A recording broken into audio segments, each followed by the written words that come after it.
చూసుకుంటామన్నారు. RSS వాళ్ళు, VHP వాళ్ళు నాకు ఈమెయిల్ రాసేవాళ్ళు, నువ్వు ఏ మార్గం గుండా వెళ్తున్నావో మాకు తెలుసు, నువ్వు ఎట్లొస్తావో మాకు తెలుసు, నువ్వు ఎప్పుడు ఇంటికి చేరకుండా ఎప్పుడు సస్తావో కూడా నీకు తెలియకుండా చేస్తాం అని అనేవారు. ఇలాంటి పరిస్థితి.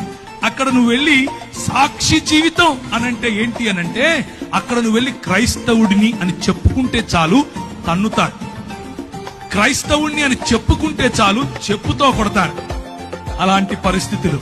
కానీ స్టెఫెనును ఆశీర్వదించినట్లుగా, స్టెఫెనుకు వాక్ చాతుర్యం ఇచ్చినట్లుగా, స్టెఫెనులో వాక్ ప్రభావం ఇచ్చినట్లుగా, స్టెఫెనును ఏ విధంగా జ్ఞానముతోనూ కృపతోనూ ప్రభువు నింపాడో అలా యవ్వనస్తులను నింపగలడు. ఒక్క విధేయత అన్నటువంటి అడుగు తీస్తే చాలు. నా జీవితం ఆ రోజు పరిశుద్ధాత్ముని యొక్క తాకిడితో మారిపోయింది. పరిశుద్ధాత్ముడు నా జీవితంలో తెలియని అగ్నిని రగిలింపజేశాడు. పరిశుద్ధాత్ముడు నా జీవితంలో ఇచ్చిన ఛాలెంజెస్. నేను వెళుతూ ఉంటే నాకు అన్ని బెడ్స్ ఆఫ్ రోజెస్ అందరూ వచ్చి కాళ్ళ మీద పడిపోయి పైసలు ఇచ్చేసి ఏమో చేశారనుకున్నారా? కాదు.